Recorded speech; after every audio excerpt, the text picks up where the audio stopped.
حفظه الله تعالى ونفعنا به وبعلومه وبركاته في الدارين آمين يا رب العالمين. Dan sesungguhnya ditentu akan perempuan dengan sebutnya perempuan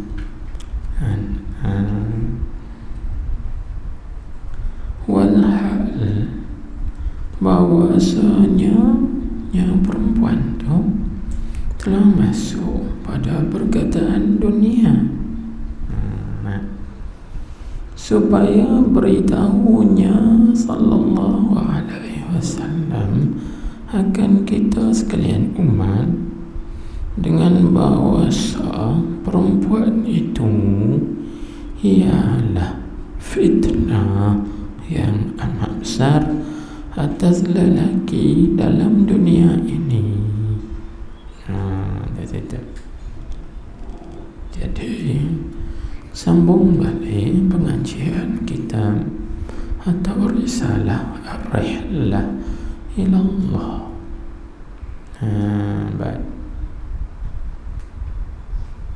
Berjalan kepada Allah, yakni kepada ma'rifat akan Allah Subhanahu wa ta'ala dengan ma'rifat yang sempurna.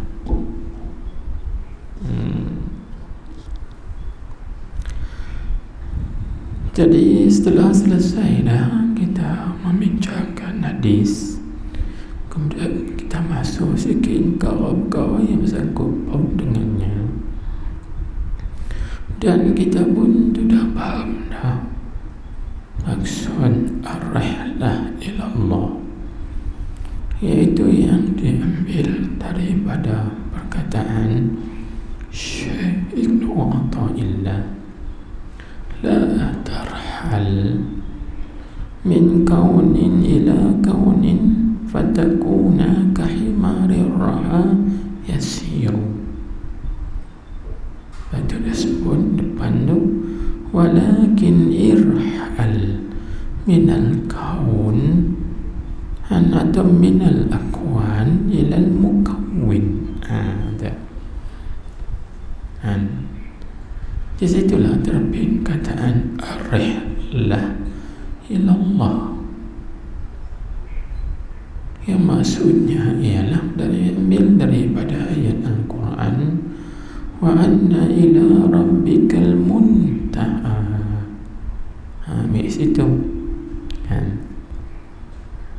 Dan juga diambil daripada hadis Nabi sallallahu alaihi wasallam,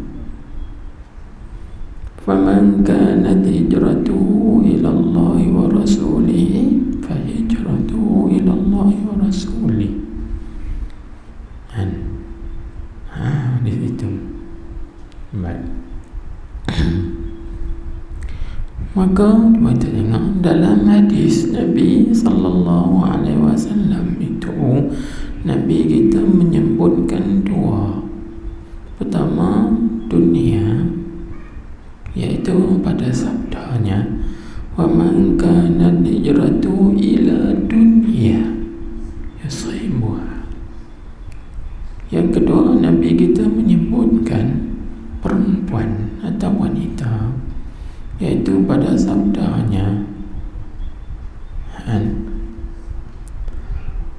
au ila imra'atin yatazawwajuha. Disebut itu kan.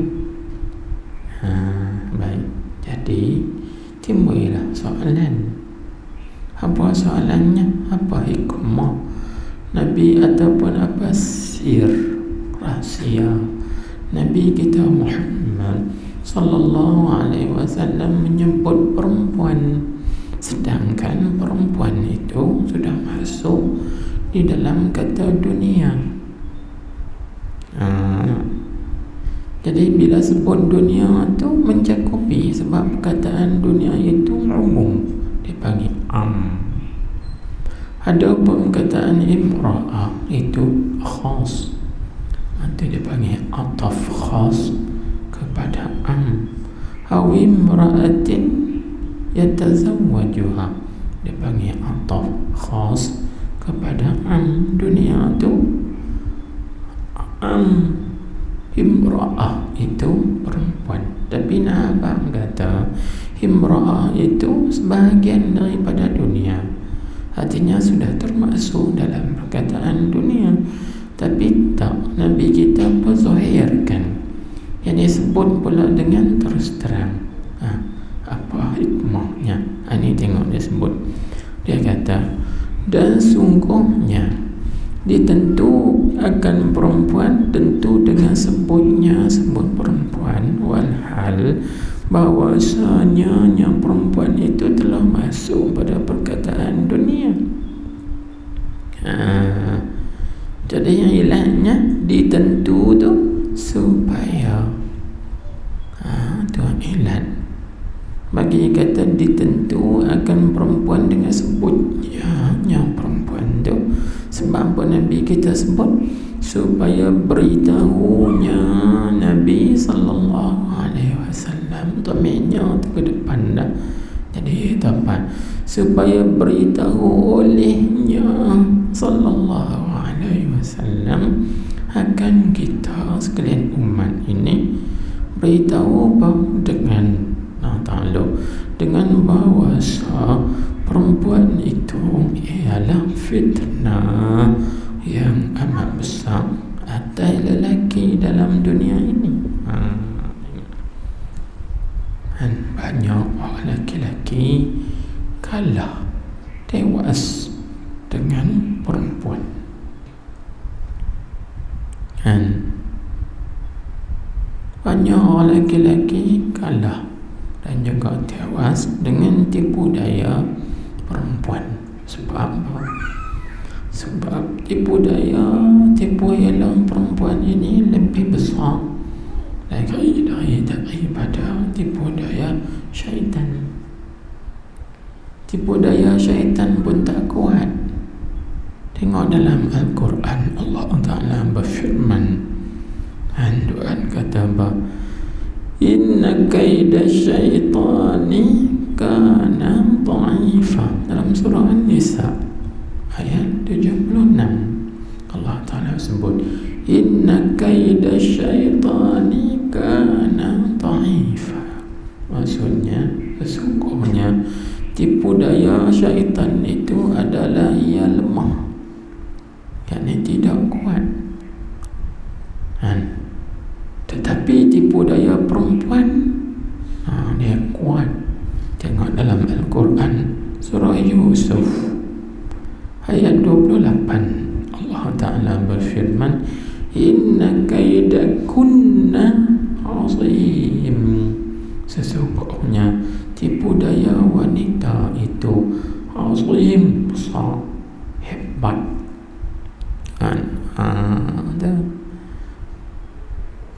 Dan batu Nabi kita peringat, Nabi kita berjaga, seorang peringat. Kerana apa? Tipu daya perempuan itu fitnah yang amat besar atas lelaki di dalam dunia ini. Mana dalilnya? Dia buat main dalil pula.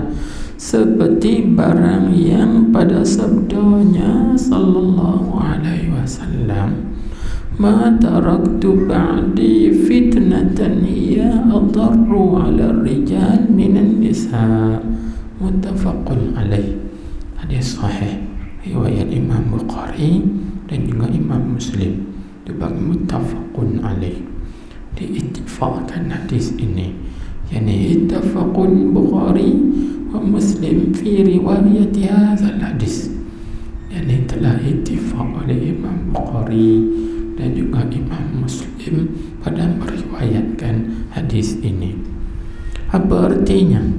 Kata artinya, tiada aku tinggal selepas daripada mati aku, yakni wafat aku ini, akan fitnah yang ia fitnah tu sangat berbahaya, yakni sangat memberi mudarat atas segala lelaki. Fitnah apa? Daripada perempuan-perempuan.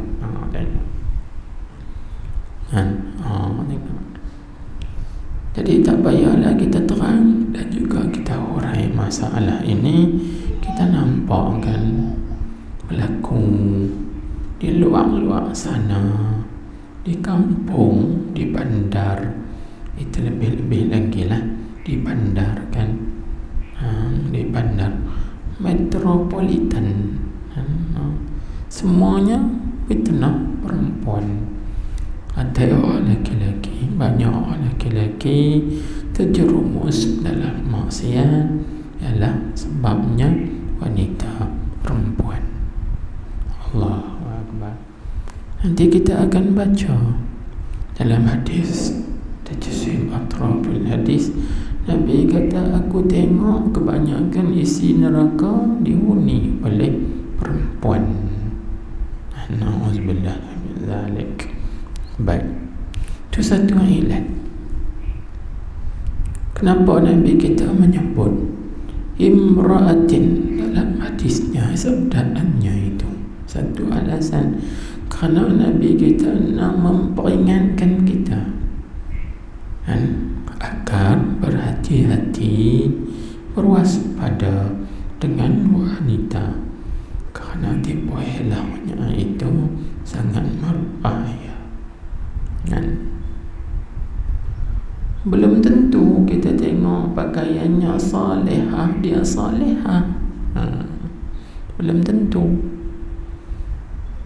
Tengok pakaiannya Masya Allah, Tabarakallah, tak sangka, tapi di sebaliknya itu Allahu Akbar. Na'udzubillahi min zalik. Gitu. Betul, kalau kita pergi ke lapangan terbang, tengok di KLIA sudah, tengok kan setengah-tengah orang Arab, bukan kita nak pelekeh orang Arab. Tengok-tengok Arab dengan main di sini. Tapi bila dia balik tempat dia pakai macam tu, pakaian Arab. Di main sini habis londeh.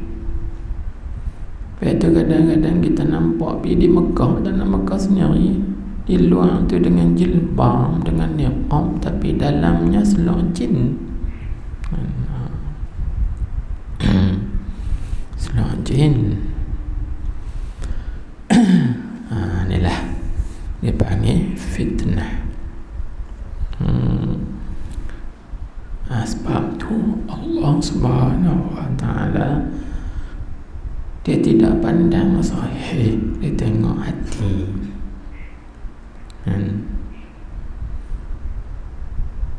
Baik, jadi kita tak nak panjangkan yang tu. Dan supaya itu atau pada kata supaya beritahunya atau situ, dan supaya menjagakan, yakni daripada antara sir dan juga hikmah, Nabi kita menyebut perempuan di dalam sabdaannya itu ialah supaya menjagakan atas sebab wurudil hadis. Apa itu sebab wurudil hadis? Yakni sebab bagi sabdanya akan ini hadis. Itu orang panggil sebab wurudil hadis. Apa sebab Nabi kita bersabda dengan sabdaan begini? Maka ada sebabnya, dan iaitu sebab tu, sebab wurudil hadis tu barang yang telah riwayat akan barang yakni hadis. Ada perkataan oleh Imam Tabrani daripada Ibni Mas'ud radhiyallahu anhu berkata, ya Ibni Mas'ud, yakni Abdullah bin Mas'ud radhiyallahu anhu. Apa kata Abdullah bin Mas'ud? Kana fina rajulun khataba imra'atan yuqalu laha Ummu Qaisin fa'abat an tatazawwajahu hatta yuhajira fatazawwajaha fakunna nusammihi muhajira Ummi Qaisin. Artinya adalah pada kami para sahabat radhiyallahu anhum, seorang lelaki yang telah meminang ia akan seorang perempuan. Perempuan tu yang dikatakan baginya, bagi perempuan itu Ummu Qais, kan? Maka enggan ia perempuan itu daripada berkahwin ia perempuan akan seorang laki-laki. Yakni tak mahu ia perempuan tadi akan berkahwin sehingga hijrah ia. Kalau nak nikah dengan aku juga, kena ikut hijrah bersama aku ke Madinah Al-Munawwarah. Jadi maklum dah cerita ni. Apabila sahabat-sahabat ini diperintah oleh Rasulullah sallallahu alaihi wasallam berhijrah daripada Mekah ke Madinah, maka semua pakat nak berhijrah Mekah. Jadi ada satu orang lelaki, dia berkenan kepada perempuan ini, perempuan yang nama Ummu Qais. Jadi dia meminang perempuan ini. Maka perempuan ini buat syarat, kalau nak menikah dengan aku, kena berhijrah pergi sekali, kita menikah sana. Maka muhajir atau laki-laki ini pun berhijrah. Jadi hijrah dia tu kerana ingin berkahwin dengan seorang perempuan, bukan dia berhijrah kerana Allah dan Rasul. Faham tak? Maka bila sampai di Madinah, Nabi kita dapat tahu. Maka Nabi kita bersabda. Di sabda Nabi itulah orang panggil, nak menyatakan sababu urudil hadis. Dia panggil sebab Nabi kita sabda ni. Kat situ dia nak jaga tu. Jadi kemudian maka berhijrahlah ia laki-laki tu, maka berkahwinlah ia akannya, yakni akan perempuan tadi. Laki-laki tu berkahwin dengan perempuan. Maka Ibnu Mas'ud kata, kami puak sahabat ni panggil akan dia akan laki-laki yang berhijrah kerana ingin berkahwin dengan perempuan tadi, kami panggil dia Muhajir Ummi Qais. Apa makna Muhajir Ummi Qais? Yakni seorang yang berhijrah kerana Ummi Qais, yakni kerana seorang perempuan yang namanya Qailah. Jadi dia berhijrah tadi bukan kerana Allah, bukan kerana Rasulnya. Maka bila dia berhijrah kerana perempuan, dia dapat kahwin dengan perempuan tu, tapi dia tidak dapat Allah dan juga Rasul. Orang yang nak kepada Allah, niat betul-betul kerana Allah, kan kerana Rasul, maka dia dapat Allah dan Rasul. Ini pentingnya niat. Jangan kita nak rehlah ilallah, rehlah dengan mana berbuat ibadat kepada Allah, kan? Jangan niat kerana nak pahala, kerana nak maqam, nak pangkat, tapi nak redha Allah ya. Itu baru nama ar-rihlah ilallah, berjalan kepada Allah, berhijrah kepada Allah, atau berangkat kepada Allah Subhanahu wa ta'ala. Barulah kita dapat masuk dalam hadrat Allah, barulah dapat senantiasa memandang syuhud mukawwin. Ini yang diisyaratkan di dalam ayat Al-Quran. Kita sebut baru-baru ni kan, kita ulang balik supaya bagi ingat, kan? Iaitu mana Allah Subhanahu wa ta'ala berfirman pada Nabi Musa, fakhla'na alaik innaka bil wadil muqaddasi tuwa. Waktu ketika Nabi Musa sampai satu tempat, Dia sesat jalan, maka dia nampak satu cahaya. Dia pergi dekat cahaya tu, mudah-mudahan dia dapat ambil cahaya tadi sebagai penunjuk jalan. Maka dia ikut sampai situ, tengok-tengok bukan cahaya, itu adalah Tuhan. Maksudnya Allah Ta'ala terjelikan cahaya dia. Maka Tuhan sebut, Ana Rabbuka, Inni Ana Rabbuk, sesungguhnya akulah Tuhan engkau ni, aku Tuhan ni. Maka fakhla'na alaik, tanggalkan, jabunkan, buangkan kasutmu, wahai Musa. Pasal Allah Ta'ala suruh Nabi Musa tanggalkan. Kita ambil tafsir zahir dulu. Tafsir zahir, kerana Nabi Musa pakai kasut yang dibuat daripada kulit. Kulit tu tak disama, artinya kulit tu najis. Faham tak? Maka seseorang yang memakai najis ataupun pakaian najis tidak layak duduk pada tempat yang suci. Jadi kalau kamu nak masuk pada tempat yang suci, kamu kena tanggalkan najis tu. Faham tak? Kamu kena tanggalkan najis tu baru boleh masuk.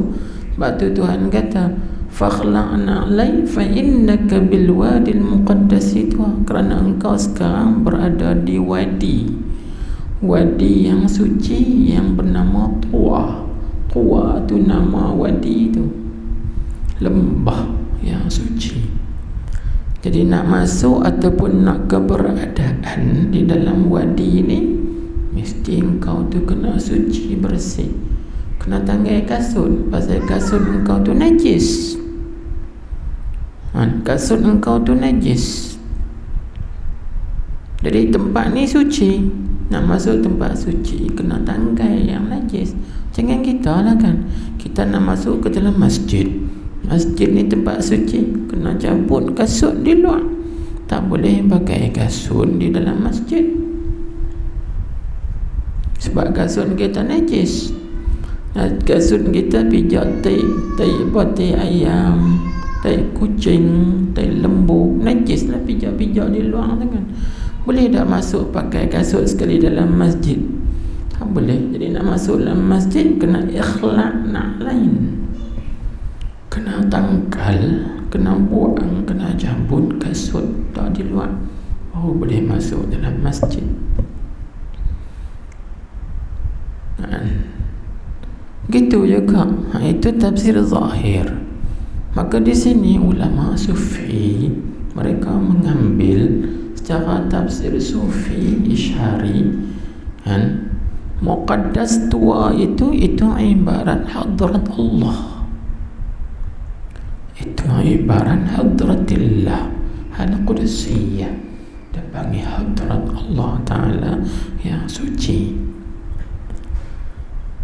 Maka kalau ada pada hati kita ini haqiyar tu najis, sifat riya, sifat ujub, semua sifat-sifat yang tercela itu najis. Kena tanggal semua sifat-sifat tu. Kena buang sifat riya, sifat ujub, sifat takabur, sifat ego, semua sifat-sifat yang tercela kena tanggalkan, baru kita boleh dapat masuk dalam hadrat Allah Subhanahu wa ta'ala.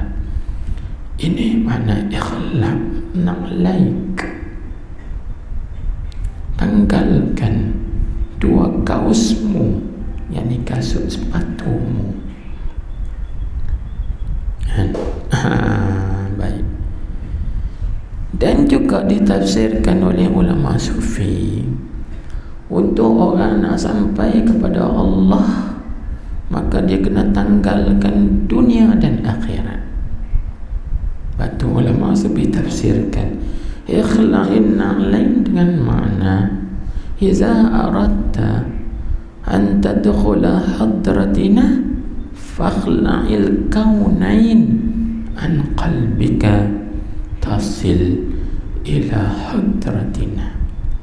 Maksudnya, apabila engkau berkehendak dan juga berkeinginan masuk ke dalam hadrat kami, maka kena tanggalkan dua alam, dunia dan akhirat. Pasti engkau akan sampai kepada kami. Apa maksud dunia akhirat? Ni yang kita bincang ni lah. Kita beramal jangan kerana dunia, kita beramal juga jangan kerana akhirat, tapi kerana Allah semata-mata. Tu mana ikhlas na'lain. Na'lain itu ibarat kaunain. Kaunain itu dunia dan akhirat. Dunia pun kita jangan ambil, akhirat pun jangan cenderung situ, tetapi semata-mata kerana Allah, menjunjung perintah Allah, cinta dan kasih pada Allah. Ini bawa rihlah ilallah. Itu yang disebut tu, faman kana hijratuhu ilallah wa rasulih. Diulangi lagi, fahijratuhu ilallahi wa rasulih. Baru sampai dan insyaAllah akan terbit risalah ikhlain na'lain. Itulah bila baca tu dia kelemai satu ilham, kena tulis lah, kaji tu kan. Nampak macam mana? Masya Allah kan. Ni hikmah PKP. Banyak benda kan, sir-sir baik. Tengok itu kita ringkaskan, nanti kita detailkan di sana, di risalah ikhlain na'lain yang sedang kita menuliskan, insyaAllah. Baik, itu satu. Dan jika engkau berkata, ini tengok pula lagi, kerana apakah tiada mengulang oleh Nabi sallallahu alaihi wasallam akan sebut perkataan dunia dan perempuan pada jawab bagi syarat di sini? Faham tak?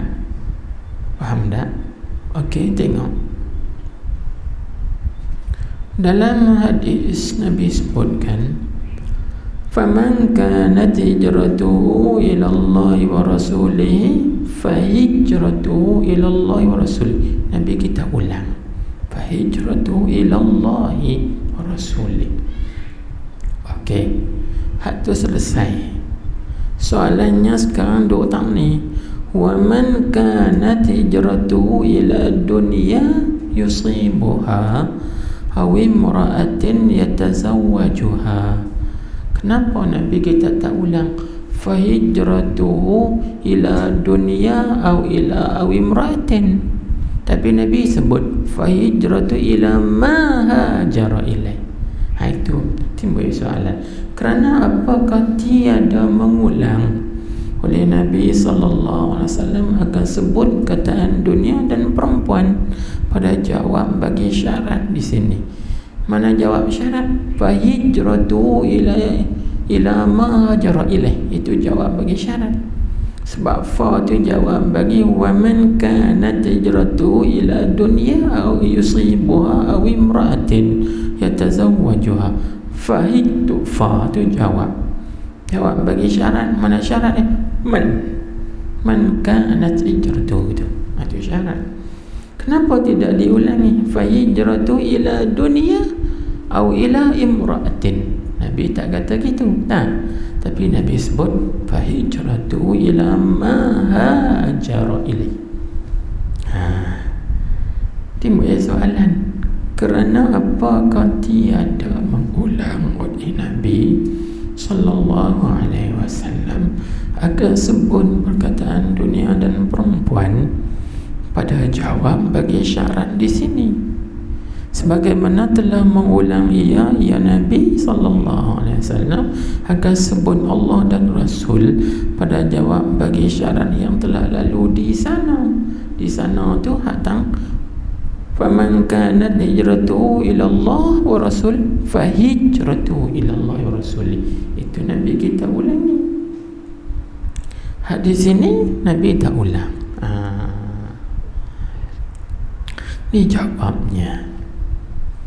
Dijawabkan dengan bahwasanya sallallahu alaihi wasallam tinggal ia Nabi sallallahu alaihi wasallam akan mengulangi sebut akan keduanya, yakni dunia dan perempuan tu. Keduanya, dunia dan perempuan tu Nabi tak sebut di sini. Di sini yakni pada sabdanya fahijratu ila ma hajara ilaihi. Nabi tak ulang di situ. Di sini supaya ni hikmah dia ni. Ini dia panggil sir, rahsia tu. Rahsia Nabi kita tak mengulangi dah. Tak mengulangi sebut supaya hendak menyungguhkan atas berpaling hati, berpaling daripada keduanya, yakni daripada dunia dan perempuan. Gitu. Nabi kita nak menyuruh kita umatnya ni berpaling, yakni berpaling hati daripada berhadap kepada dunia dan kepada perempuan. Jangan maksud gitu. Kita buat apa-apa jangan maksud dunia. Kita buat apa-apa jangan maksud kerana perempuan dah. Tapi buat kerana Allah dan Rasulnya. Sebab manusia ni dia sanggup buat kerana dua ni. Dia sanggup buat apa-apa, sanggup bunuh kan, sanggup mencuri kerana apa? Dunia ataupun kerana wanita. Kan baru ni tengok kan, kena tikaman berapa, 70 berapa tikaman baru ni anda masuk berita kan, kerana perempuan 70 berapa tikaman, kena tikam dengan pisau bunuh. Okey, perempuan.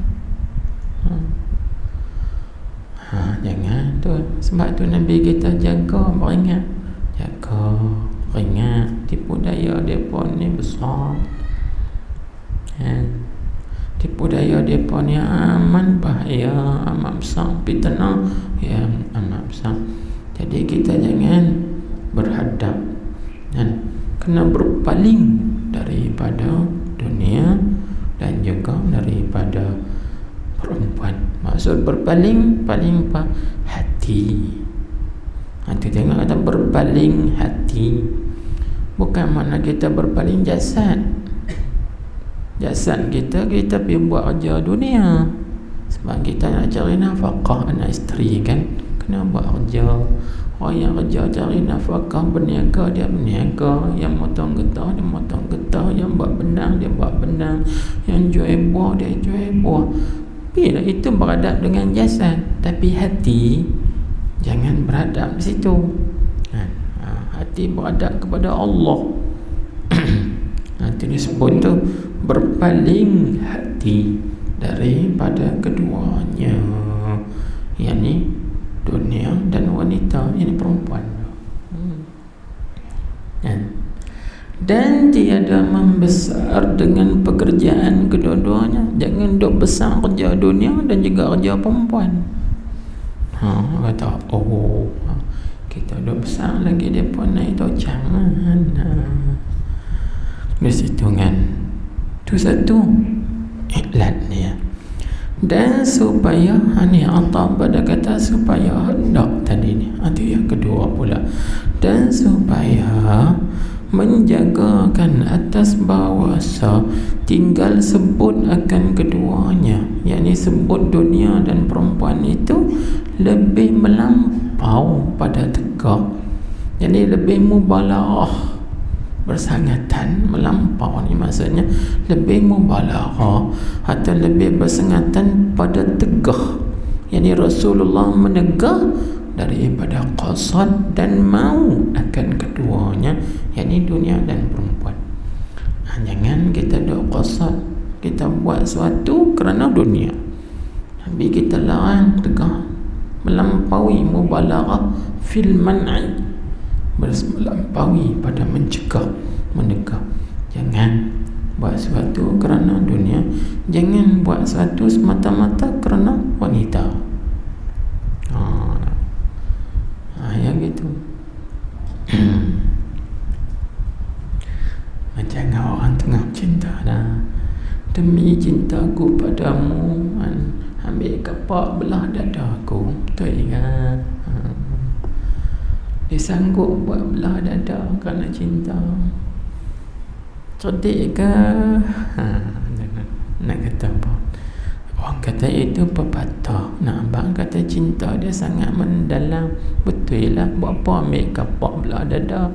Ambil kapak belah dada, mati kawan tu, dia menikah dengan orang lain. Padahal muka hang.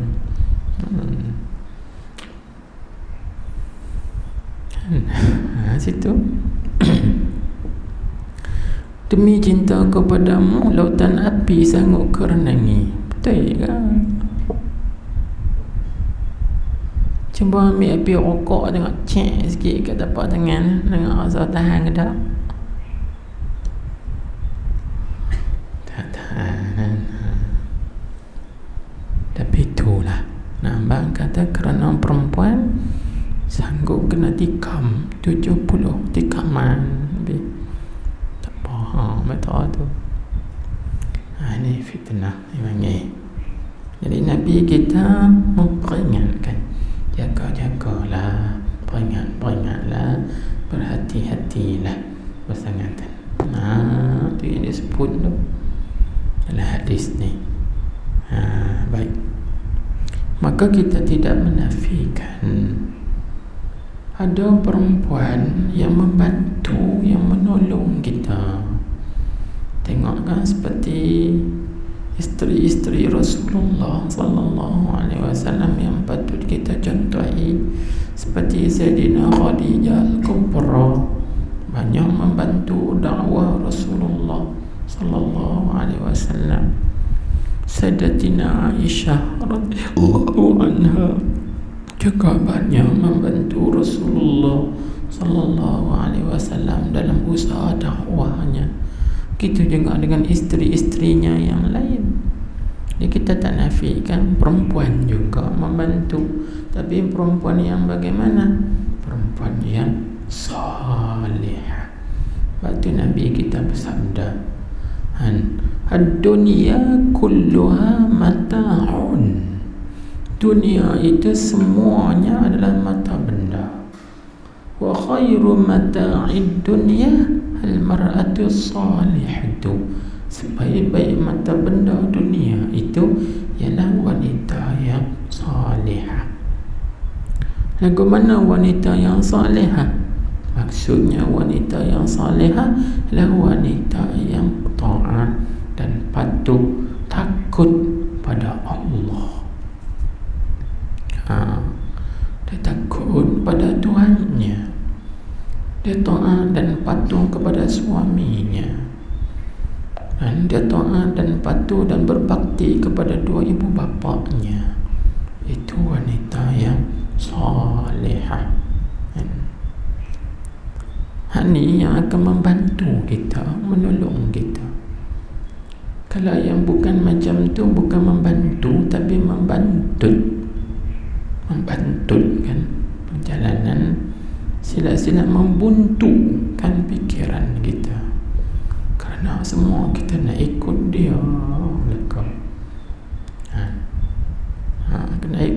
Kena ikut dia sebab apa? Dia queen. Sebab tu jangan jadi queen control. Ini queen kan. Baik. Baik. Allahu Akbar. Itulah fitnah yang Nabi kita sebut di dalam hadis ini. Syaitan pun kalah lagi dengan tipu daya mereka, kerana tipu daya mereka lebih dahsyat, lebih bahaya, lebih besar lagi. Baik, kita tengok lagi. Lalu katanya lagi, Dan ada pun sebutnya sallallahu alaihi wasallam akan lafaz Allah dan Rasulnya pada jawab bagi syarat yang telah lalu itu. Mana? Tu tengok balik hadis. Faman kanat hijratuhu ila Allah wa rasulih. Man kanat tu fi'il syarat, huruf syarat, bukan fi'il, huruf syarat. Fahijratuha tu jawab syaratnya. Fahijratuhu ila Allah wa rasulih. Jadi Nabi kita mengulangi lafaz Allah dan Rasulnya pada jawab syarat yang telah. Maka iaitu apa sebab Nabi kita sebut? Kerana hendak ambil barakah dan hendak berlazat-lazat dengan sebut akan kedua-duanya, yang disebut Allah dan Rasul tu. Ambil barakah. Masalahnya kerana keberkatan itu apabila kita mulai dengan Allah dan Rasul, insya-Allah barakah. Tengok kan tengok dalam hadis Nabi kita sebutkan, kullu amrin zibalin la yubda'u fihi bi bismillahirrahmanirrahim bahwa aqta. Ada riwayat bahwa ajzam, ada riwayat bahwa abtar. Tapi ketiga-tiga maknanya, ketiga-tiga lafaz itu maksudnya apa? Naqisun wa qalilul barakah, iaitu yang kurang dan juga yang sedikit keberkatan dia. Jadi kalau kita buat kerja apa pun yang ada punya cita-cita pada syarak, kalau tak dimulakan dengan bismillah, tak ada berkatnya, atau sedikit ataupun kurang berkatnya. Jadi kalau nak barakah, maka kita kena mula dengan Allah. Itu yang Nabi sebut, hijrahnya itu mula dengan Allah dan Rasul, insya-Allah barakah. Faman kanat hijratuhu ila Allah, itu Allah wa rasulih, fa hijratuhu ila Allah wa rasulih, dapat keberkatan kerana menyebut nama Allah dan nama Rasulnya. Lepas majlis yang kita, kalau kita nak bagi berkat, maka majlis kita kena mula dengan bismillah dan bersalawat ke atas Rasulullah, insya-Allah majlis itu diberkati. Majlis diberkati. Kalau mula dengan nama Allah, majlis itu diberkati. Kalau majlis itu disebutkan, disalawatkan akan Nabi sallallahu alaihi wasallam, maka majlis itu diberkati. Itu nak berkat, dan aku dia sebut sini kerana hendak ambil barakah, barakah dan hendak berlazat-lazat dengan sebut akan keduanya.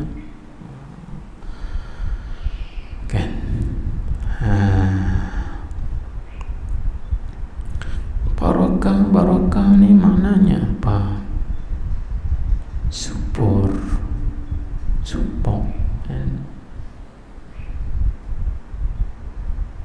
Kalau kita ngaji bahasa Arab lah, barakah daripada perkataan barakah,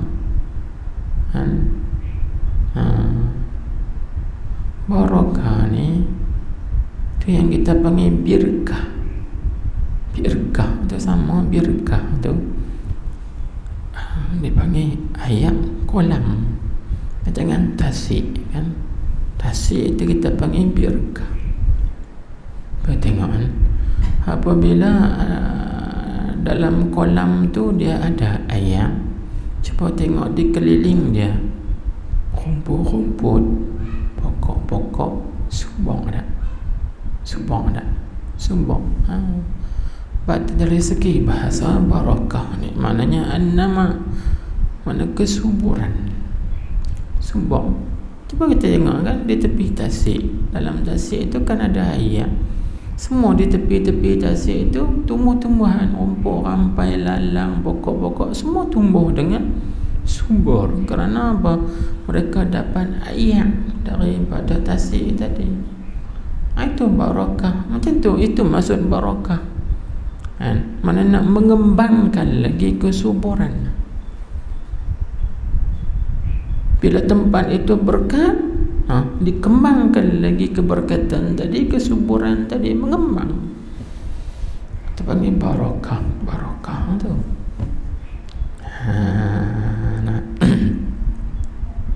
Itu kita duk terjemah selalu apa barakah dari segi sudut bahasa mana tiga kan, ziyadah, an-nama, as-salamah. Itu bahasa. Adapun pada istilah barakah ni mana ziyadatul khairil ilahi, bertambah-tambah kebaikan yang datang daripada Tuhan. Kebaikan itu yang datang dari Allah. Itu tambah-tambah lagi, itu panggil kesuburan. Semua tempat tu berkat. Berkat tu mana bertambah-tambah baik, bertambah-tambah baik, itu barakah. Kalau tempat tu tak berkat, panggil apa? Dia tak bertambah elok, lama-lama dia usang tinggal naik lalang habis hutan. Itu tak barakah namanya. Barakah panggil. Baik. Jadi maksudnya sini, kalau kita nak barakah dalam apa-apa pekerjaan kita pun mesti dimulai dengan nama Allah dan juga Rasulnya, insya-Allah tempat itu berkat. Ataupun pekerjaan itu barakah. Baik. Tengok lagi sebut.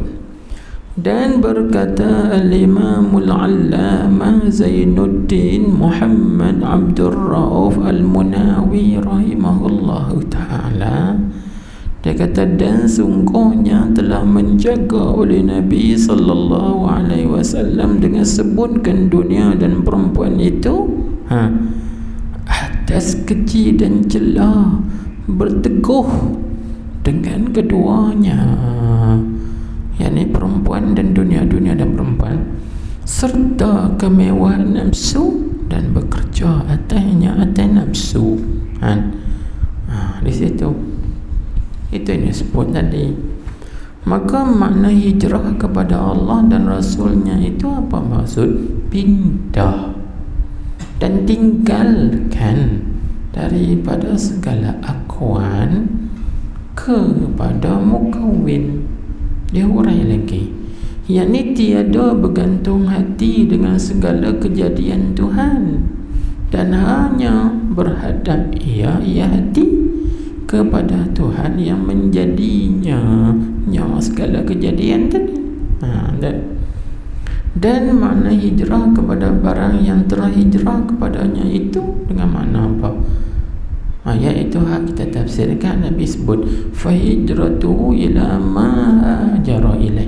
Itu maksudnya maka hijrahnya itu kepada barang yang telah hijrah kepadanya. Jadi apa makna? Maknanya kekal serta segala akuan dan masyghul hati dengannya, dengan segala akuan. Jadi tak ke mana, duduk situ juga.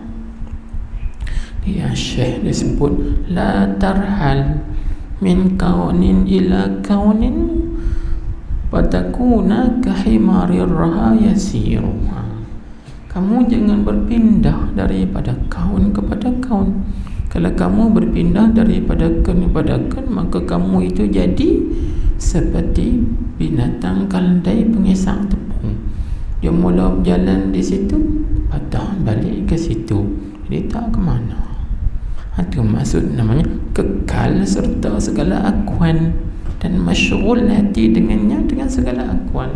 Itu maksudnya. Maka Nabi kita tak bagi begitu.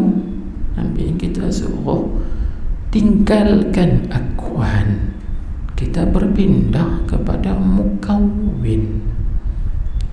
Jadi nak berpindah kepada mukawwin, kena tanggalkanlah akuan tadi. Itu yang isyarat kita sebut tadi.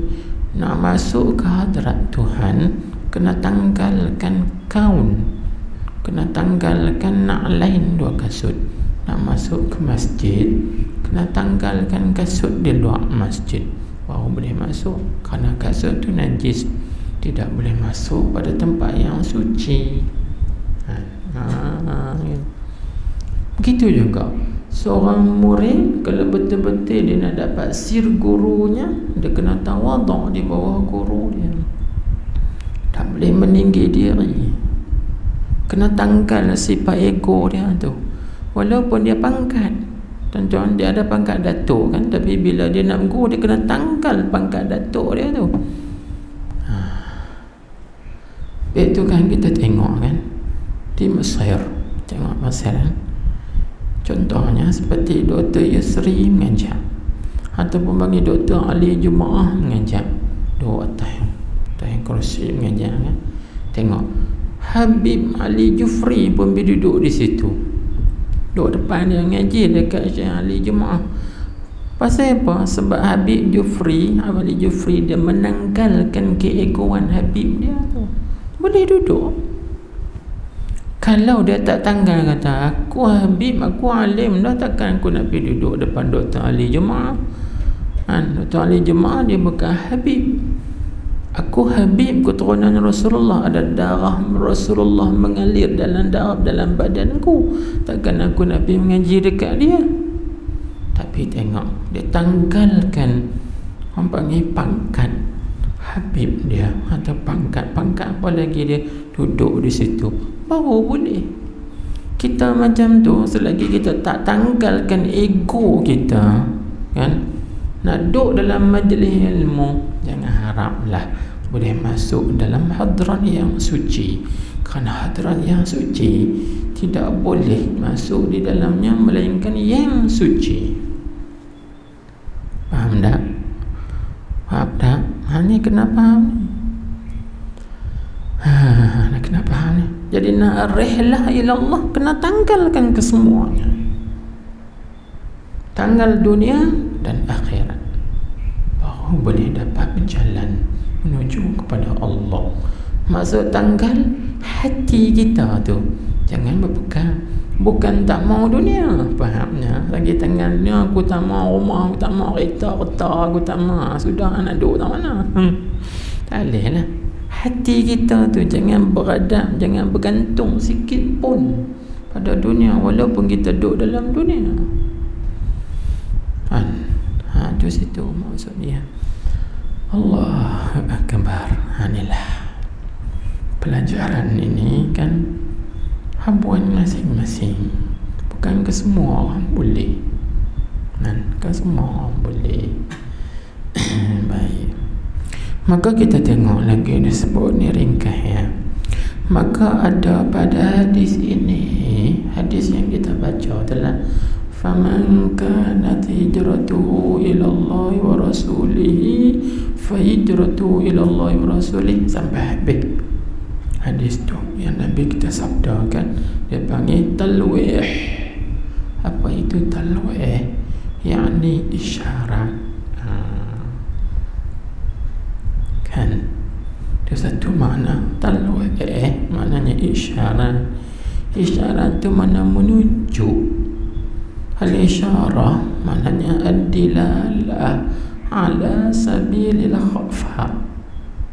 Itu mana al-isyarah, iaitu ad-dilalatu ala sabilil khafa, yang menunjuk secara tersembunyi. Bahasa kita panggil apa? Yang tersurat, yang tersirat di sebalik yang tersurat itu apa dia? Ini dia nak abang. Dia kata isyarat dengan bahawasanya sayukia, bagi orang saleh yang sedang berjalan ya orang saleh akan jalan Allah Ta'ala itu sayugia oleh, atau orang ngaji ibarat dia panggil fa'il bagi sayugia. Sayugia oleh perkeadaannya yang tinggi himmah. Kita dah mengaji dah kan apa makna himmah yang tinggi. Jangan lupa rujuk balik sana.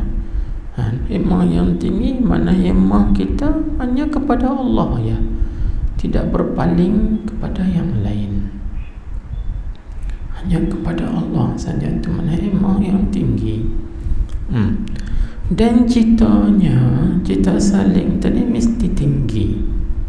Allah himatinya iaitu wa anna ila rabbikal muntaha, itu ulul himmah, kemuncaknya ialah Allah, itu ulul himmah. Maka tiada berpaling. Ni tafsir dah tu, tafsir bagi tinggi himmah tu. Maka tiada berpaling dan tiada peduli ia salik. Salik tu tak peduli kepada sesuatu yang lain daripada Tuhan yang mukawwinnya, yakni yang mengadakannya. Hanya kepada Tuhan sahaja. Jangan berpaling kepada yang lain atau selainnya. Jangan. Walaupun dunia sekalipun akhirat. Jangan. Nak habis situ. Seperti berkata Asy-Syaikh Ibni Athaillah As-Sakandari qaddasallahu sirrahu, pada kitab hikamnya, dipanggil Al-Hikam Al-Athaiyah, dia kata apa? Hal ajabu kullal ajabi mimman yahrubu min ma lam fikaka lahu anhu wa yatlubu, atau pada kata yahrubu wa yatlubu ma la baqa'a lahu ma'hu. Jadi perkataan ini kita dah baca dah dalam kitab hikam Jawi, dah lepas dah. Boleh raja balik dalam hikam Jawi. Ini dia kata, kalau tak silap ini hikam yang ke-14 ataupun yang ke-11. Lebih kurang lah, boleh tengok lah. Dia duduk dalam 11. Dia kata artinya hayran, sehabis-habis heran. Orang tu panggil al-ajab, kullal ajab. Heran, sehabis-habis heran. Apa dia? Daripada orang yang lari daripada Tuhan. Bagi kita tanya, ada siapa yang boleh lari daripada Allah? Tak ada. Lepas tu dia kata dia nak lari daripada Allah. Heran, sehabis-habis. Boleh ke lari daripada Allah? Nanti dia sebut al-ajab, kullal ajab. Heran lah. Dia kata aku nak lari daripada Allah. Boleh ke lari daripada Allah? Heran. Dia panggil hairan, sehabis-habis hairan daripada orang yang lari daripada Tuhan, yang tiada terkaya dan tiada lepas ia orang tu daripadanya, daripada Tuhan. Kalau kita nak lari pada Tuhan, tanya balik, awak lepas kepada Tuhan? Yang hidup ni atas dunia ni milik siapa? Milik Tuhan. Hang duduk bawah langit ni, langit siapa? Langit Tuhan. Hang nak pergi cari langit mana? Pergi cari. Ada langit yang lain? Tak ada. Ni yang duk hidup udara ni, udara segar ni, udara milik siapa? Tuhan. Lepas tu hang boleh cari udara yang lain pada udara yang Tuhan buat. Tak boleh lari. Itu yang Syekh Ibn Atta menzahirkan hairan, heran, zabih-zabih heran, nak lari pada Tuhan. Mana boleh lari? Tengok seperti mana dalam hadis Qudsi, Allah Ta'ala berfirman kepada orang yang tak syukur nikmat Allah, tak redha dengan qada, ketetapan ketentuan Allah. Tuhan kata apa? Malam yashkur li na'mai walam yarda li qada'i wal yatlub rabban siwa'i wal yakhruj tahta sama'i. Kama qal, Tuhan sebut, siapa yang tidak mensyukuri nikmatku ni, kita tiap hari kan hidup udara segar, nikmat yang Allah Ta'ala bagi. Siapa yang tak reda dengan qada aku, ketetapan ketentuanku, Tuhan kata, pi cari Tuhan lain pada aku, keluar daripada langit aku ni. Kita nak cari mana Tuhan yang lain? Nak cari langit mana lagi? Tuhan kata, wal yakhruj tahta samai, keluarlah di bawah langit aku ni, pi cari langit lain. Ada langit yang lain? Mana ada dah. Tuhan nak lari. Itu yang Syekh Ibn Atta mensahihkan heran. Al-ajab kullal ajab, heran sehabis-habis. Orang yang lari pada Tuhan, yang tiada terkaya dan tiada terlepas ia daripadanya, daripada Tuhan. Nak lari mana? Baik kita tahu kata kita ni tak dapat lari daripada Allah, tak usah duk cari hal lain, cari Allah lah.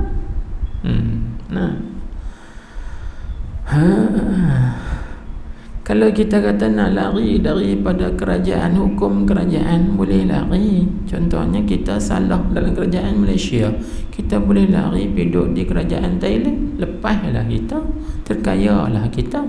Tak ada.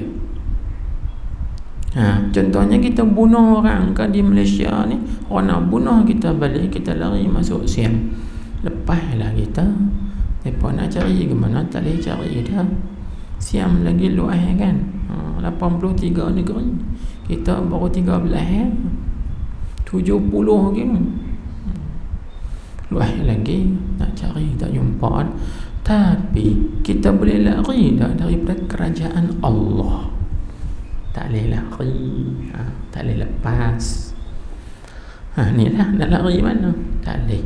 Bila tak boleh, habis apa maksud? Tengok dia kata, ya ni ada orang, dia orang balik, ya ni tinggalkan, yakni dengan tinggalkan buat amalan yang mendekati ia akan dia, akan amalan tadi kepadanya, kepada Allah Ta'ala. Itu mana maksud lari ya? Kita lari daripada Allah tu maksudnya apa? Lari dengan tu takluk pada kita lari ya.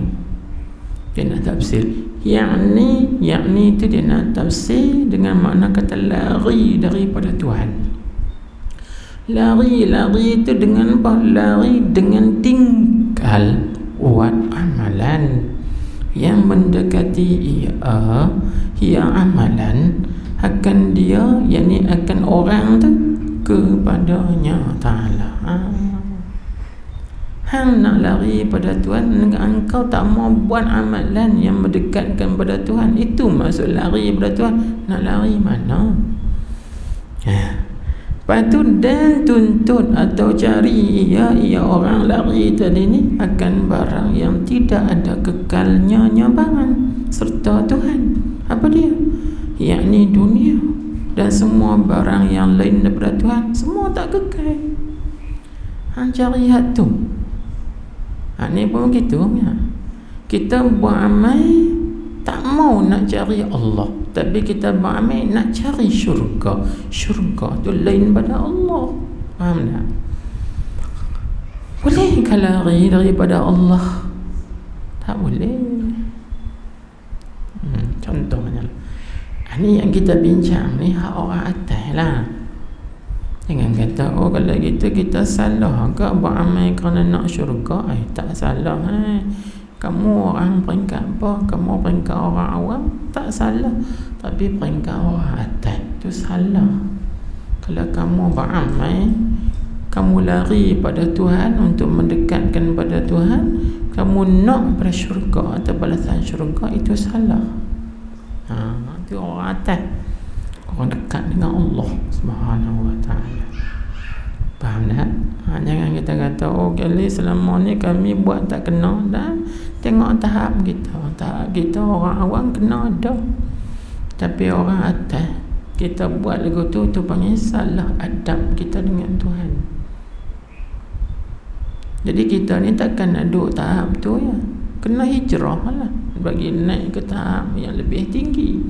kedudukan di sisi Allah Subhanahu wa taala.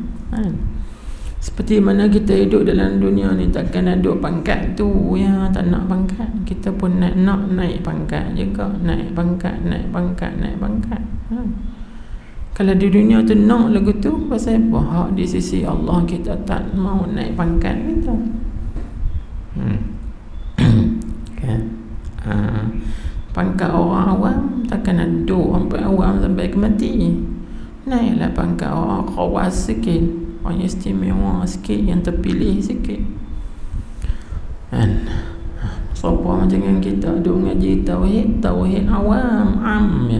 Cuba mengaji naik tahap sikit, tauhid khas, barulah kita jadi orang khas. Kan? Allahu Akbar. Maka kesemuanya itu puncanya mana? Dia lari daripada amalan mendekatkan diri kepada Tuhan, pergi cari dunia.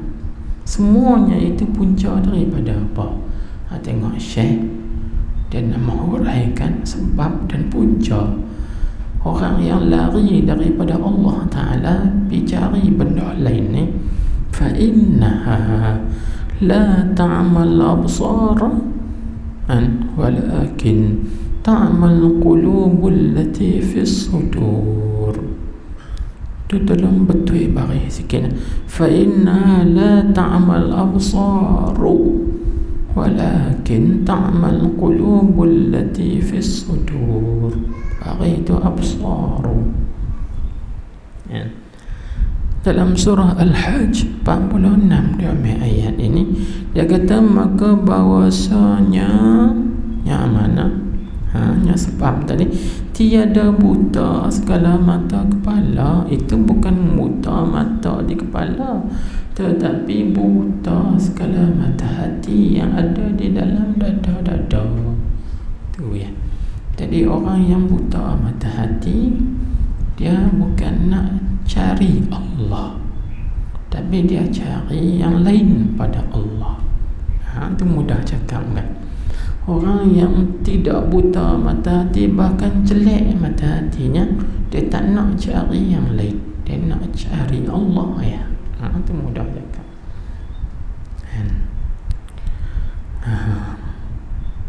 Maka dia nak teranglah, buta mata kepala ni mudah kita abang kan. Pasal apa dulu orang jelek lah buta. Buta dah, kencing manis kuat. Dia kena penyakit kencing manis kuat sangat, sampai mata tak nampak, jadi kelabu, lalai sekali buta.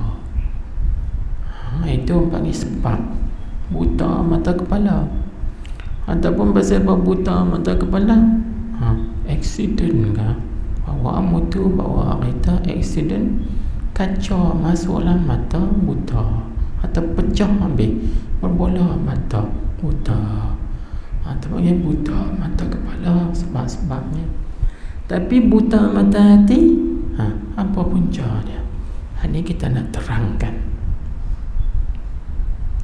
Dan berkata Al-Imam Abul Hasan Asy-Syadzili radhiyallahu anhu, tulis, berkata yakni pada menerangkan sebab-sebab buta mata hati. Tulis gitu. Berkata Al-Imam, yakni berkata pada menerangkan atau menjelaskan sebab-sebab buta mata hati. Jadi apa kata Imam Abu Hasan Asy-Syadzili radhiyallahu anhu? Katanya, amal basirati fi thalathin irsalul jawarihi fi ma'asillah wat-tam'u fi khalqillah wat-tasannu'u bi ta'atillah. Ini punca sebab buta mata hati. Artinya bermula buta mata hati itu pada 3 perkara. Mana? Pertama, melepaskan segala anggota pada segala maksiat. dan derhaka akan Allah. Apa makna melepaskan? Melepaskan kita tulis dengan mana membiarkan anggota-anggota zahir kita ini bermaharajalela dan ikut suka nak buat maksiat. Mata kita biar bagi tengok benda-benda maksiat. Telinga kita biar bagi dengar benda-benda maksiat. Lidah kita biar jaga benda-benda maksiat. Seterusnya lah, kita tak jaga, kita tak kawal, kita tak kontrol dia, maka dengan sebab itu mata hati kita akan terkesan menyebabkan buta. Tengok kan, satu. Yang kedua, kata Syekh Imam Abu Hasan, dia kata pada yang kedua, dan loba pada makhluk Allah, tamak.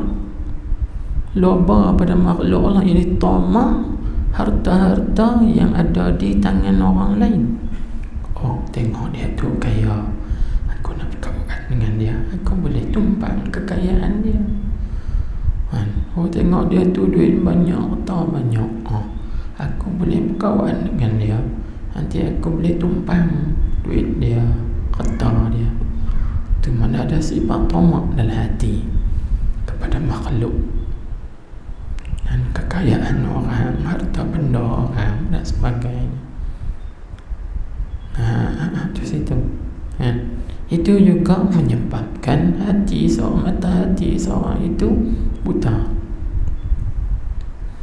Dan yang ketiga, Imam Hasan Syadzili kata, dan buat-buat sahaja taat akan Allah. Apa makna buat-buat sahaja? Tulis di bawah tu bagi mudah faham. Yang berpura-pura taat. Di depan orang tunjuk warak, soleh, rajin beribadat, tapi belakang dadak. Itu orang panggil tasannu. Bahasa sekarang dia panggil berpura-pura. Tasannu, berpura-pura buat taat. Melakon dia panggil. Di depan orang tunjuk baik, tunjuk bagus, taat, alim, warak, sebagainya. Tapi belakang itu juga menyebabkan punca buta mata hati. Baik, apabila mata hatinya buta, apa kesan? Kesannya nasihat. Nasihat tak dengar. Orang nak tunjuk jalan baik tak mau. Dia nampak dia saja yang betul, orang lain semua tak betul. Macam-macam timbul prasangka yang buruk terhadap orang lain. Apalagi tak terbuka pintu-pintu kepahaman untuk nak memahami rahsia-rahsia makrifat terhadap Allah Subhanahu wa ta'ala, kerana mata hatinya itu sudah ditutup. Allah Akbar. Inilah, jadi kita jagalah 3 perkara ini. Setelah kita mengetahui, maka kita jaga bagi elok-elok. Jangan membiarkan anggota-anggota kita ini bebas bermaharajalela, berluas-luasa melakukan maksiat dan derhaka terhadap Allah Ta'ala. Jangan. Baik. Kalau gitu, nasihat terakhir dalam Ar-Rihlah ila Allah, kita berjalan menuju berangkat kepada Allah. Ini nasihat terakhir daripada penyusun risalah ini. Dia kata apa? Maka jadikanlah bagi segala fardu itu peliharakan. Mudah cakapnya, jagalah segala kefarduan-kefarduan. Bagaimana cara nak jaga? Jaganya dengan kita mengerjakan segala yang difardukan, dan segala maksiat itu tinggalkan. Tinggalkan segala maksiat dan peliharalah hatimu itu daripada berkehendak kepada dunia dan kasih kepada perempuan. Ini jaga. Kita nak berjalan kepada Allah, kena jaga benda ni. Dan dilebihkan kepada syahwat juga dipelihara. Jangan dilebihkan kepada syahwat. Syahwat tu macam-macam lah. Keinginan perut ke, keinginan faraj ke, keinginan makan ke, minum ke. Jaga, jangan melebihkan syahwat. Jadi maksud dan dilebihkan tu maksud jaga dan pelihara daripada dilebihkan kepada syahwat. Jangan kita lebihkan syahwat kita, tapi kena kontrolkan syahwat kita itu. Ajak dia, riadah dia, mujahadah lawan dia. Nak keinginan. Lepas tu, dan redalah olehmu pada barang yang dibahagikan oleh Allah Ta'ala untukmu. Apa yang Tuhan tentukan, bahagikan pada kita banyak tu, kita redalah. Aku redalah, ni peruntukan Tuhan untukku banyak ni, aku dapat banyak, aku redalah. Lepas tu kita tengok orang lain dapat naik kereta besar, kita naik kereta kecil, aku reda. Ni rezeki aku takkan ni, peruntukan Tuhan kepada aku takkan ni. Jangan berdengki, jangan timbul hasad, dengki dan dendam iri hati di dalam hati. Jangan, kerana itu semua merosakkan kita dalam perjalanan menuju kepada Allah. Bila kita ada sifat dendam, kesumat, iri hati, hasad, dengki dalam hati, jangan bagi ada. Habis. Dan apabila datang bagimu akan apa engkau suka, maka bersyukurlah kepada Allah Ta'ala. Bila engkau dapat apa yang engkau suka, syukur, Alhamdulillah. Dan apabila datang kesedihan, maka bersabarlah atasnya, atas kesedihan itu. Bila kita ditimpa musibah, sabarlah. Semua ni ar-rihlah ilallah. Ni nasihat terakhir. Ini nasihat terakhir dalam nak berrihlah ilallah, berjalan, berhijrah, berangkat kepada Allah. Ini caranya. Dan adalah yang melazimkan atas demikian itu. Demikian mana? Demikian pelihara segala fardu, tinggal segala maksiat. Kita lihat atasnya. Jadi kalau bagi segala fardu pelihara, kan kita ambil balik. Demikian itu, demikian pelihara segala fardu, tinggal segala maksiat, pelihara hati daripada berkendak pada dunia dan kasih pada perempuan, dan lebih kepada syahwat, redha pada barang yang dibahagikan oleh Allah. Syukur apabila kita dapat apa yang kita suka, kan? Kita sabar apabila ditimpa kesedihan. Tu semua tu demikian, itu demikian. Kita buat ayat sendiri, kita ambil mafhum daripada perkataan yang di atas tu, kan? Hak kata maka jadi kalau bagi sekalian fardu itu peliharakan, segala maksiat itu tinggalkan, peliharalah hatimu daripada berkendak pada dunia sampai habis.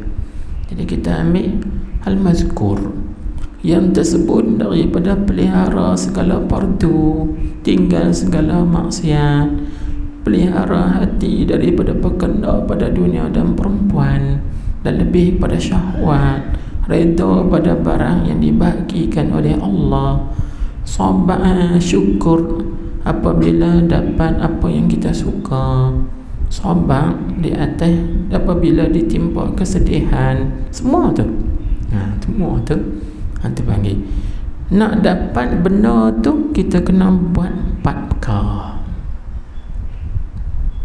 Faham tak? Untuk kita nak jaga diri kita ini mendapat menjaga segala fardu, meninggal segala maksiat, seterusnya tadi ni, maka kita kena melazimkan 4 perkara. buat 4 perkara. Apa dia? Tengok. Pertamanya bersungguh-sungguh wara'. InsyaAllah orang yang bersungguh-sungguh wara', dia akan terpelihara menjaga segala fardu dan akan dapat meninggalkan segala maksiat. InsyaAllah terpelihara hatinya daripada cenderung kepada dunia dan kasih pada perempuan dan seterusnya. Betul, sebab wara' ni apa? Wara' ni meninggalkan segala yang diharamkan. Itu mana wara'? Wara' tarkul muharramat wa syubhat, meninggalkan segala yang diharamkan dan juga segala yang syubhat. Itu wara'. Bila dia wara', insyaAllah dia pelihara. Baik, itu satu. Dan kedua, membaiki niat. Itu insyaAllah. Kalau kita selalu mentasahihkan niat, memperbetulkan niat, insyaAllah terjaga semua 6 perkara tadi ni. Baik. Dan ketiganya, kita kena melazimkan ikhlas dalam semua amal. Bila kita buat semua amalan, niat ikhlas mata-mata kerana Allah, jangan kerana yang lain. Dan yang keempat, beramal serta dengan ilmu. Kalau beramal tak ada ilmu, tak jadi. Beramal mesti disertakan dengan ilmu. Ilmu pula ilmu yang sahih, ilmu yang betul, baru amalan kita betul. Bila amal kita betul, baru diterima. Macam dengan kaedah lah, kita kata kita nak buat satu perkara, terima betul kat orang. Orang betul buat macam ni.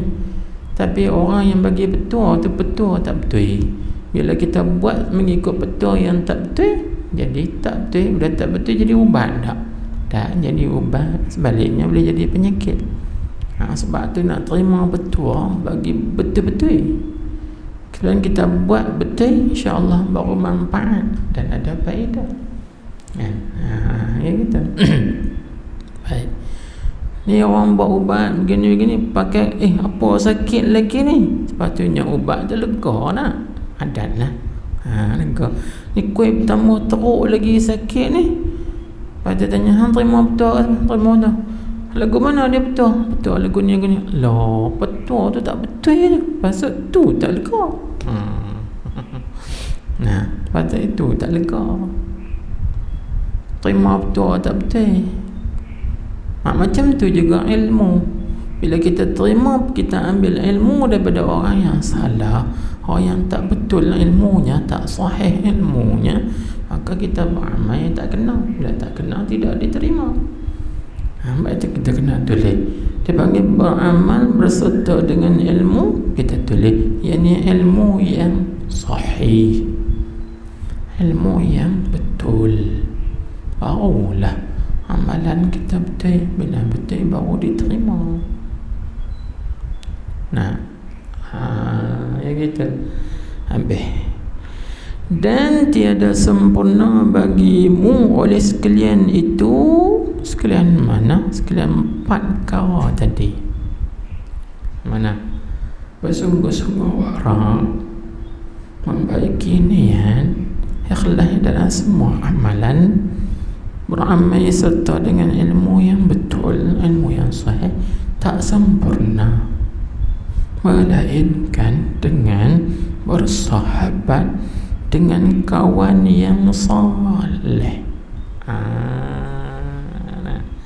Dan syekh yang banyak memberi nasihat. Itu penyempurnaan dia. Nak kawan, cari kawan yang baik. Soleh itu mana baik?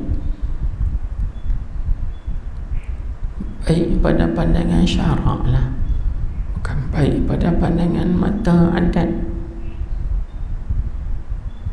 Soleh ni maknanya orang yang menunaikan hak-hak kewajipan terhadap Allah dan juga menunaikan hak-hak kewajipan terhadap sesama manusia. Sebab as-salih itu maksudnya al-qaim bihuquqillah wal-qaim bihuquqil ibad. Orang yang menunaikan hak-hak Allah dan juga yang menunaikan hak-hak sesama hamba. Itu makna salih. Cari kawan yang baik, bawa kita jadi baik, walaupun kita asalnya tak baik. Tapi sebaliknya, kalau kita orang baik, bila berkawan dengan yang tak baik, kita juga jadi tak baik. Lepas tu Nabi sebut al-mar'u ala dini khalili. Seorang itu di atas agama kawan dia. Kalau dia berkawan dengan orang baik, insya-Allah dia jadi baik, walaupun dia tak baik. Gitu sebaliknya, kalau dia berkawan dengan orang tak baik, maka dia jadi tak baik, walaupun awalnya dia baik. Syekh Muhammad Arabi berkata, man sahibal akhyara ja'alahu Allahu minal akhyari wa in kana minal ashrar, wa man sahibal ashrara ja'alahu Allahu minal ashrari wa in kana minal akhyari. Maksudnya, siapa yang berkawan dengan orang baik, Allah Ta'ala akan jadikan dia orang baik, sekalipun dulunya dia tidak baik. Siapa yang berkawan dengan orang yang jahat, Allah Ta'ala akan jadikan dia daripada kalangan orang yang jahat, sekalipun dulunya dia orang baik. Dulu orang bagus, tapi bila berkawan dengan tak bagus, tengok akhirnya jadi tak bagus. Kerana kawan itu berjangkit. Hanya COVID ni lebih bahaya lagi daripada COVID yang adalah ni. Hak tu bahaya lagi. Waktu ulama kata at-tamu yusraqu. Tabiat seorang itu mudah dicuri, yakni diikuti. Tengok, dulu budak kampung, duduk dalam kampung bukan erti apa. Atau bila kawan duduk dalam bandak, kawan dengan bandak, habis.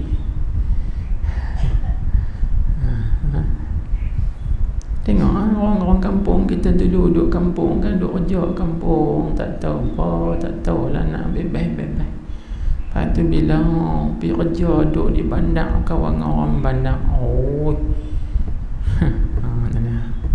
kawan, berkawan.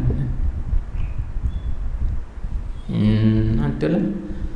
Itu satu, cari kawan yang saleh, insya-Allah. Itu menyempurnakan 4 perkara tadi.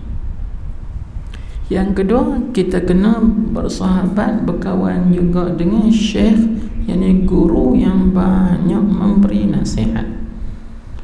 Apa makna guru yang banyak memberi nasihat? Kita tulis sikit, yakni guru yang banyak memberi tunjuk ajar dengan perkataannya dan dengan perbuatannya. Dia bagi nasihat yang bagus. Jangan buat macam tu, tak baik. Jadi ada orang tolong nasihat kita, tolong jaga kita, alhamdulillah. Tengok seperti mana para sahabat kan, bersahabat dengan Rasulullah sallallahu alaihi wasallam. Maka Rasulullah bila tengok sahabat ni buat tak kena, Nabi kita nasihat, jangan buat begitu. Tengok, akhirnya dia pun jadi baik. Itu melengkapkan lagi, menyempurnakan lagi mereka. Ditarbiahkan, dididik. Baik, firman Allah Ta'ala kita ringkaskan saja. Ringkaskan saja. Kalau nak panjang jadi panjang. Seperti mana dalam kitab Hikam Syekh Ibnu Atta disebut, boleh rojak sana, iaitu mana dia kata la tasham man la yunhiduka haluh wala yadulluka ala Allahi maqaluhu. Nabi kita Syekh Ibn Atta dia sebut, janganlah kamu bersahabat, jangan berkawan dengan orang yang tidak membangunkan engkau oleh kelakuannya, sikap dia, kelakuannya, peribadinya tidak merangsangkan kita mendekatkan kepada Allah. Jangan berkawan. Dan jangan kamu berkawan dengan orang yang tidak menunjuk engkau kepada Allah oleh perkataannya. Dia bercakap sikit pun perkataannya tidak mendekatkan kita pada Tuhan. Jangan berkawan dengan orang yang macam tu. Itu akan merosakkan kita, memburukkan lagi keadaan kita.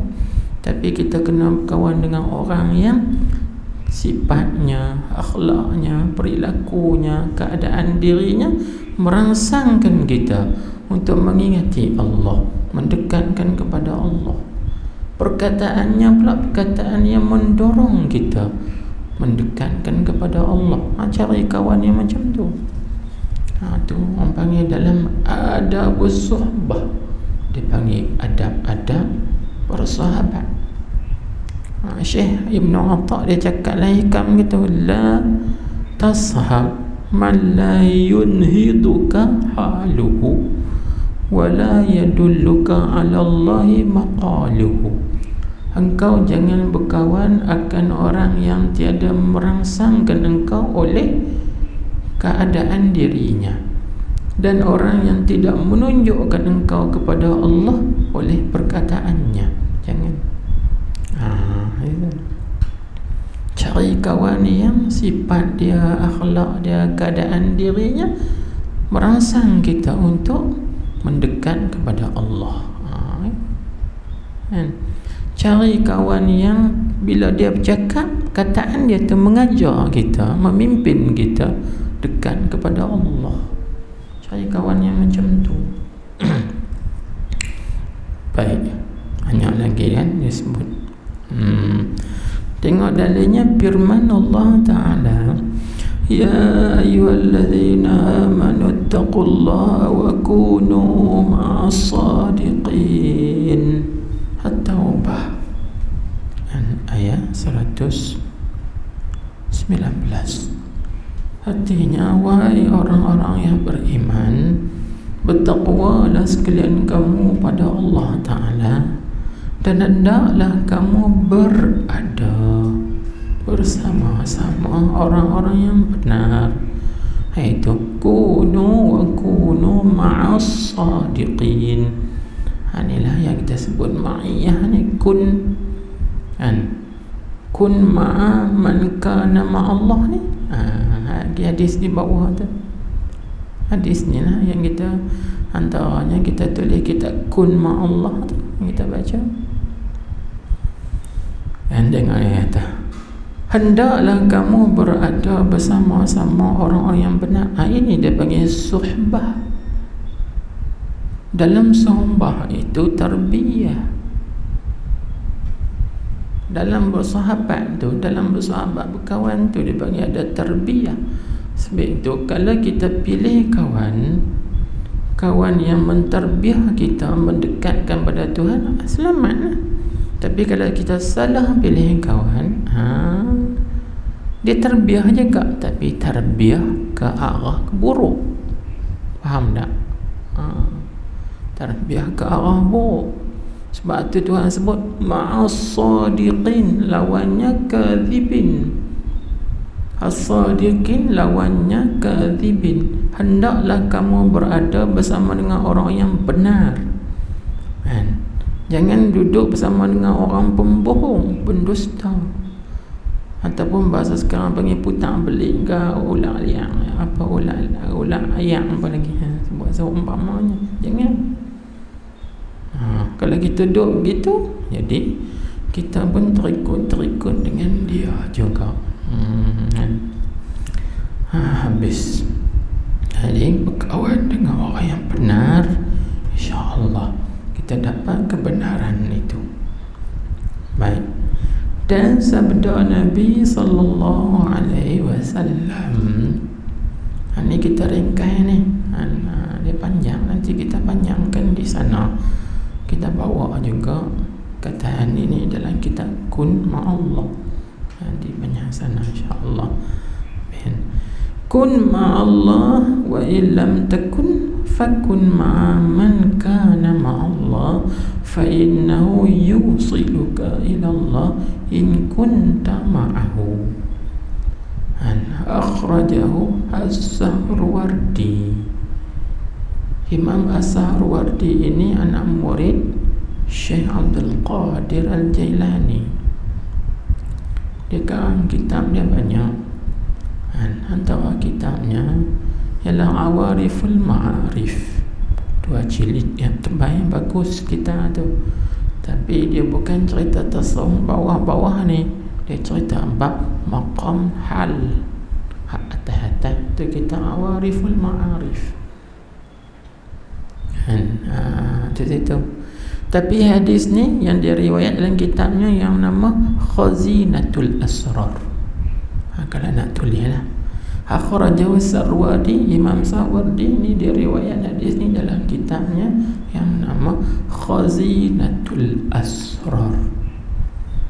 Boleh rujuk sana lah, siapa ada kitab tu Khazinatul Asrar. Kalau dalam kitab kita rujuk di muka surat 194, di belakang sekali kita tu, jilidnya terbaik. Dia kata apa? Dia kata kataan yang ni hadis, jadilah dirimu itu bersama Allah, keberadaan bersama Allah. Seperti kita baca kitab Kun Ma'allah, lagu mana cara kita bersama Allah? Dengan mengingatinya, dengan mengenangnya, dengan menyebut dia. Kan kita sebut dengan lidah Allah, Allah, hati kita ingat atau kenang Allah, Allah.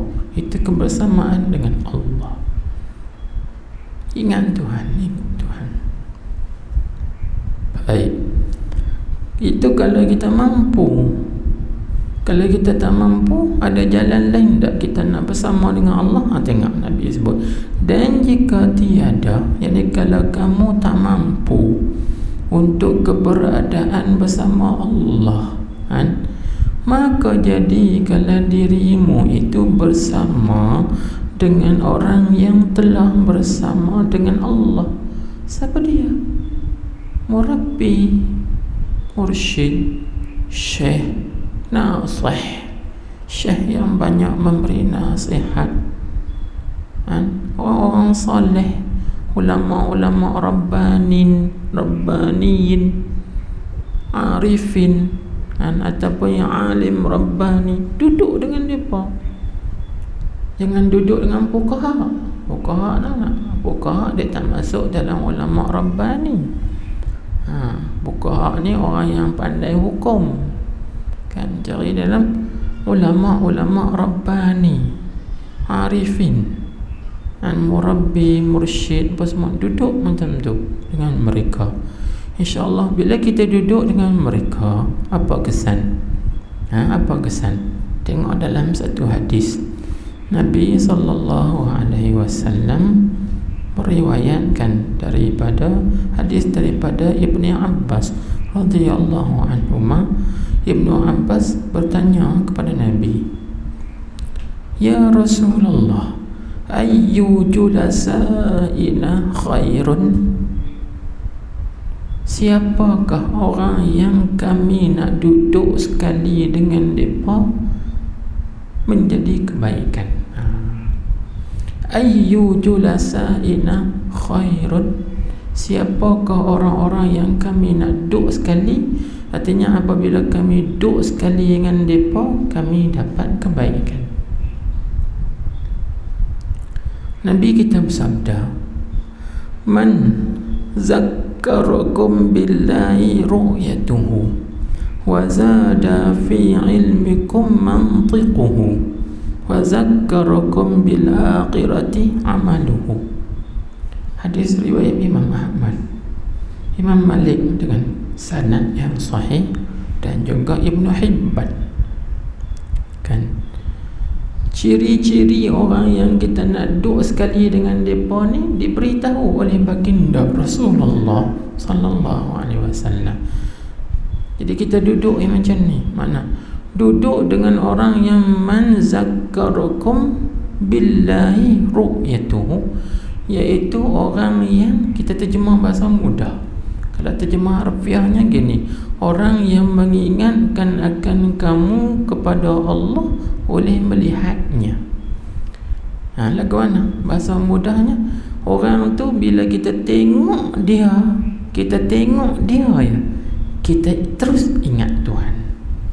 Kita duduk dengan orang tu, itu baik. Jangan bila kita tengok dia terus hati kita serabut. Tu tak baik. Aku tengok muka dan aku serabut.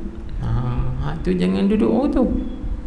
Tapi dia ni bila kita tengok muka dia, kita tengok keadaan diri dia, sifat dia, akhlak, kita terus ingat kepada Allah. Orang yang macam tu boleh kita buat sahabat, boleh kita buat kawan, kerana dia akan membantu memimpin kita kepada Allah.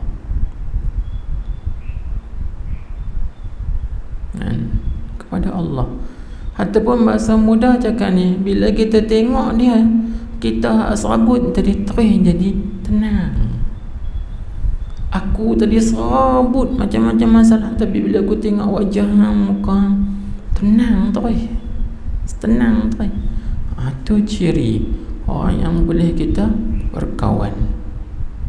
Dan insya-Allah dia akan memimpin kita, menolong kita ke jalan Allah, mendekatkan kepada Allah. Itu satu.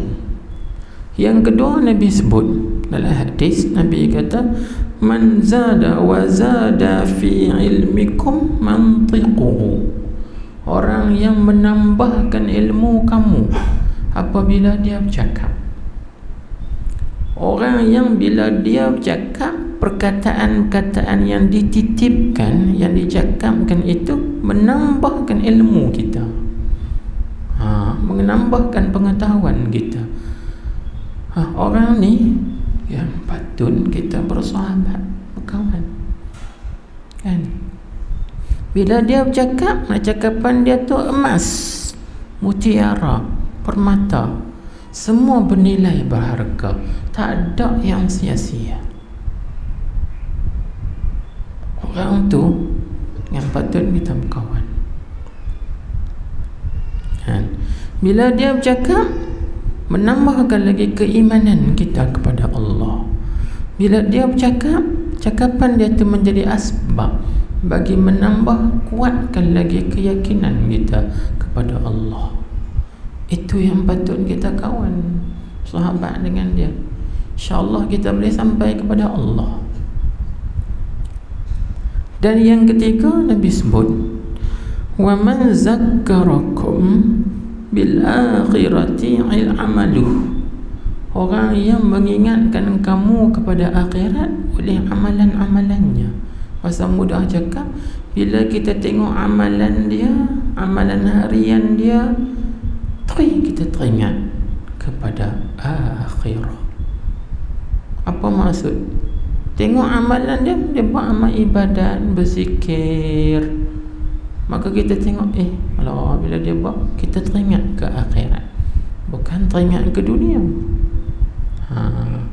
Bila ada 3 ciri inilah yang diberi gambaran oleh Rasulullah sallallahu alaihi wasallam kepada kita, orang ini orang yang bagus dan baik kita duduk sekali dengan dia. Itu ibarat julasa. Julasa itu daripada perkataan jalis.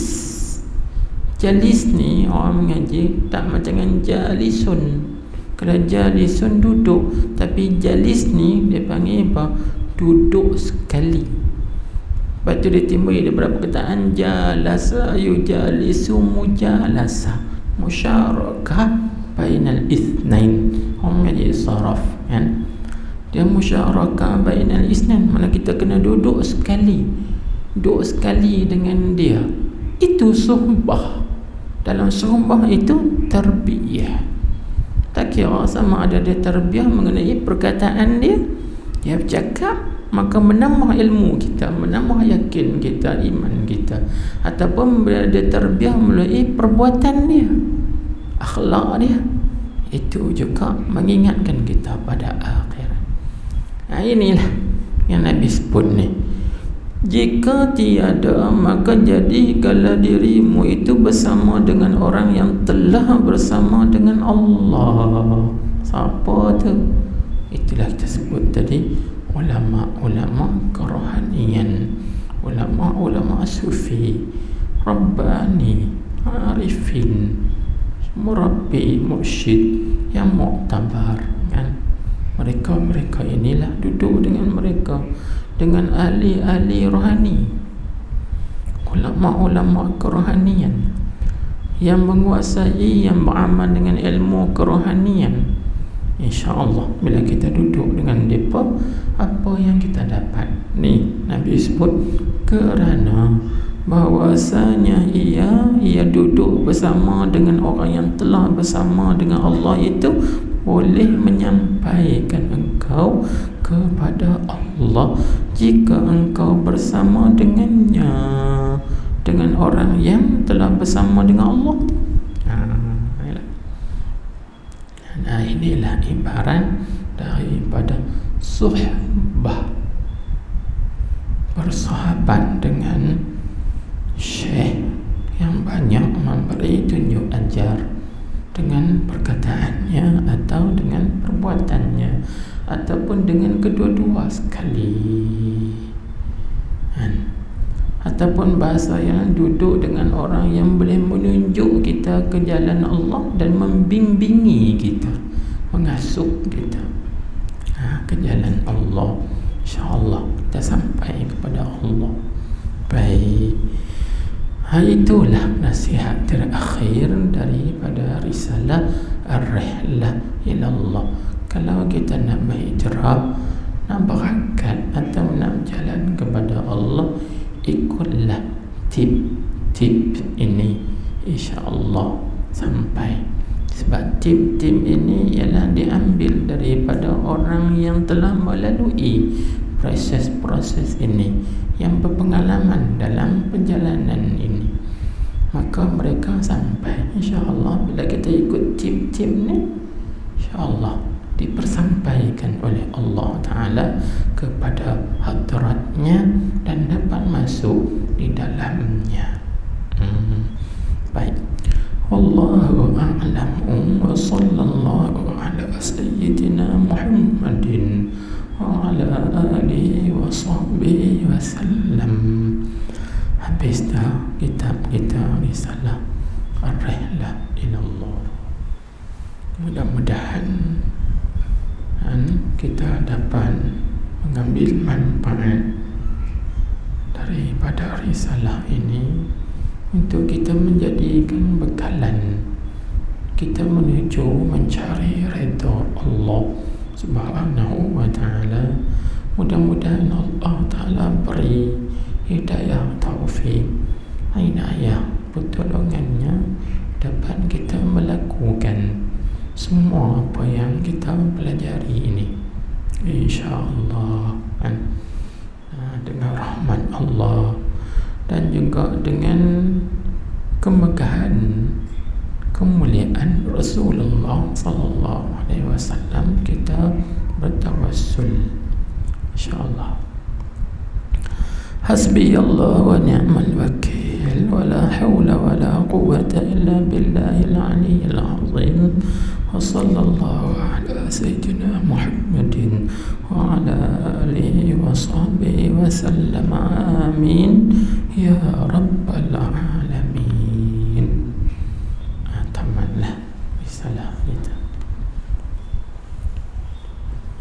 InsyaAllah minggu depan kita ganti dengan risalah Husnuzan Billah. Risalah Husnuzan Billah, InsyaAllah.